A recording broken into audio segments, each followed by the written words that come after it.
Bonjour, je suis Pendaka. Je suis scénariste et membre fondatrice de Côté Scénario. Côté Scénario se positionne comme un studio laboratoire de création scénaristique dédié au développement des récits originaux et percutants dans les genres thriller, action et animation. Aujourd'hui, je vous présente un projet de rédaction de scénario en cours chez notre équipe Côté Scénario qui s'intitule L'ombre du baobab, dont la baseline est sous la forme du baobab, les secrets ne restent jamais enfouis. C'est un scénario type sous forme de pitch narratif pour un court-métrage dans le genre thriller, conçu pour refléter l'ADN de Côté Scénario. C'est-à-dire, c'est un récit à haute tension, émotionnellement percutant, avec une touche sénégalaise subtile. Ce scénario, L'ombre du baobab, comprend d'abord un synopsis. Après, je vais vous parler des éléments clés, l'univers sur lequel le scénario évolue, les personnages qu'on a eu à utiliser et les thèmes évoqués. Et en fin de vidéo, je vais vous présenter une note d'intention pour montrer le style narratif qu'on a utilisé. Alors, êtes-vous prêts à plonger dans un mystère sénégalais? Suivez-nous.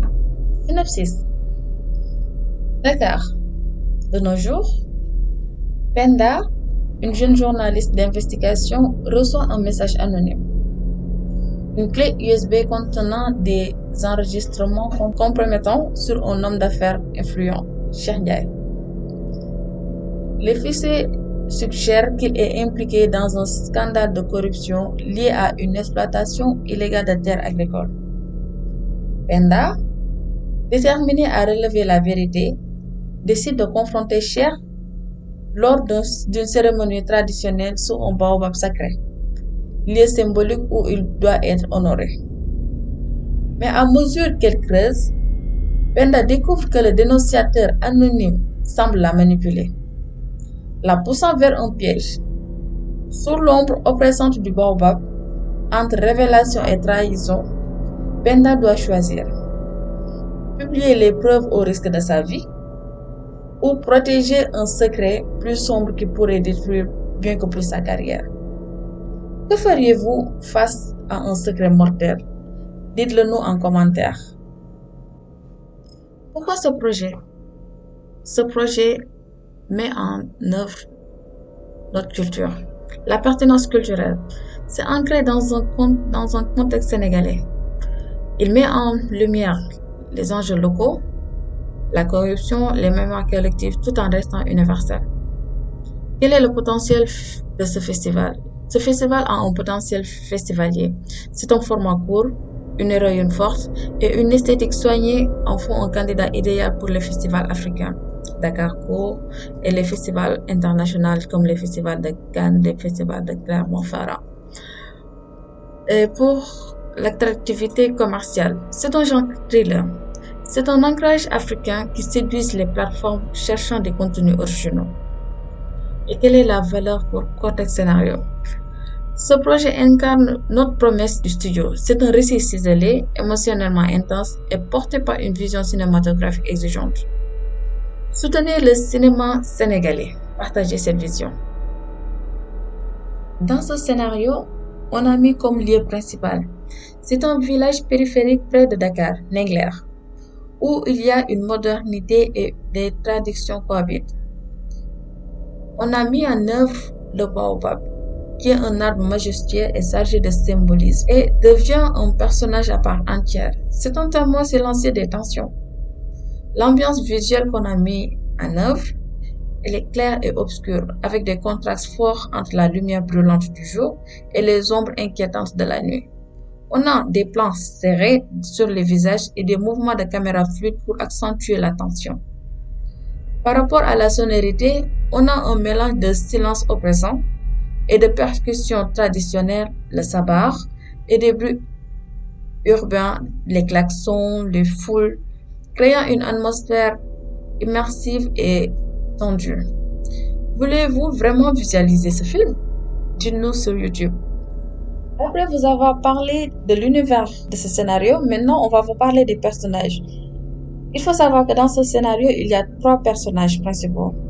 Tout d'abord, il y a Penda Sow, qui est l'héroïne, personnage principal. Penda Sow est une jeune femme d'une trentaine d'années. C'est une journaliste tenace, elle est intelligente, mais qui est hantée par le décès de son père, qui fut un activiste disparu dans des circonstances troubles. Elle cherche la vérité, mais son impulsivité la rend parfois vulnérable. Ensuite, on a Cheikh Ndiaye, qui est le ministre de la Justice et un homme d'affaires. Il a 50 ans.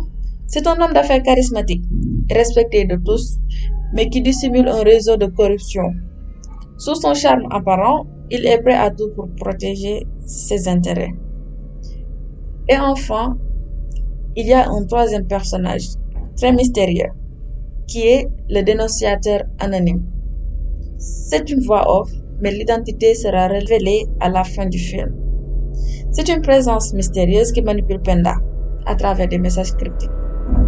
Jouons sur les failles émotionnelles de Penda. Qui verriez-vous dans ces trois rôles? Ali Magaj, Saner, Salmassi. Proposez-nous un casting.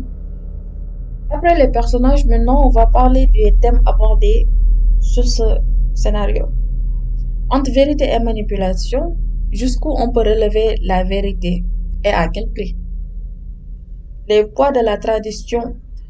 Ici, on a le baobab, qui est un symbole de mémoire collective qui incarne les tensions entre les modernités et héritage culturel. Et enfin, il y a la résilience féminine. Penda incarne une héroïne complexe, confrontée à un monde où le pouvoir est souvent masculin, mais déterminée à imposer sa voix. Ensuite, on a la structuration du scénario. Dans l'acte 1, d'abord c'est l'étincelle. Ici, Penda reçoit une clé USB. On y voit une vidéo qui incrimine Cheikh. Elle décide de l'affronter lors d'une cérémonie organisée au village, sous l'ombre d'un baobab. Ici, les tensions commencent quand elle commence à recevoir des messages anonymes qui lui ordonnent de ne pas parler avant la cérémonie, sous peine de lourdes conséquences. Et dans l'acte 2, ici, on a la confrontation. Sous le baobab, Penda observe Cheikh, entouré de notables. Elle tente de le confronter discrètement, mais il esquive avec un sourire énigmatique. Les messages anonymes s'intensifient, relevant des détails personnels sur Penda. On a ici une photo de son père. Et dans l'acte 3, le choix final. Lors de la cérémonie, Penda doit prendre la parole. Elle hésite entre publier les enregistrements vidéo qui pourraient détruire Cheikh, mais aussi saluer son père et exposer sa famille. Un dernier message anonyme relève l'identité du dénonciateur. Ça, c'est le suspense. Et dans cette partie-là également, on a le climax. Ici, Penda choisit de ne pas diffuser les enregistrements publiquement, mais les transmet à un collègue journaliste en secret, promettant de le poursuivre l'enquête. Elle quitte le baobab déterminée alors que l'ombre de l'arbre semble s'étendre sur le village. Après avoir parlé de toute la structuration du scénario, maintenant on va vous parler de la note d'intention. Pourquoi c'est important de vous parler de cette note d'intention? L'ombre du baobab est un thriller psychologique qui explore les frontières entre la vérité et la manipulation. Dans un contexte sénégalais où tradition et modernité s'entrelacent. Ce court-métrage s'inscrit dans l'ADN de Corte Scénario. C'est un récit à haute tension, porté par une héroïne complexe et des enjeux émotionnellement forts. En ancrant l'histoire dans un cadre local, le baobab, Dakar, la culture sénégalaise en général, tout en abordant les thèmes universels, la corruption, la quête de justice. Ce projet vise à séduire à la fois les festivals locaux, Dakar Court, Film Farm Afrique et internationaux, comme Cannes, court-métrage Berninade et Talent. Le style visuel est inspiré du clair-obscur et des thrillers morbides, combiné à une bande son mêlant percussions traditionnelles et silence oppressant. Crée une expérience immersive. Penda, En tant que protagoniste féministe, porte une voix forte et contemporaine, représentant une nouvelle génération de femmes africaines qui défient les structures du pouvoir. Ce scénario est conçu pour être produit à budget modeste, tournage en décor naturel, casting réduit, tout en offrant un potentiel commercial pour les plateformes Netflix Africa, Showmax, grâce à son universalité et à son ancrage culturel. On ne va pas s'en arrêter là. Dans les prochains jours, il y aura des vidéos qu'on va faire. On va vous expliquer le déroulement de ce scénario étape par étape. Ce scénario sera divisé en 20 séquences. Une vidéo vous sera présentée sur chaque 5 séquences, écrite avec des explications. Dans la vidéo 1, c'est à partir de la séquence de 1 à 5, l'étincelle de la vérité. Découvrez comment une clé USB anonyme pousse Penda dans un jeu dangereux qui la surveille dans les rues de Dakar.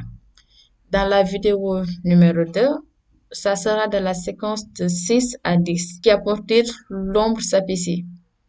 Sous le baobab, la nuit relève des secrets sur le père de Penda. Est-il le héros qu'elle croyait? Dans la vidéo 3, ça va partir de la séquence 11 à 15. Ici, on vous parlera du poids du passé. Penda affronte Cher, mais un message anonyme la brise. Qui a au job? Enfin, on va vous parler de la dernière vidéo qui va partir de la séquence 16 à la séquence 20, la fin. Là, on va vous parler du choix final. Dans un climax, Penda joue son destin sur le baobab. Sa décision changera tout. Suivez-nous sur YouTube pour ne pas manquer la première vidéo et rejoignez Cortex Scénario pour écrire le futur du cinéma africain. Contactez-nous.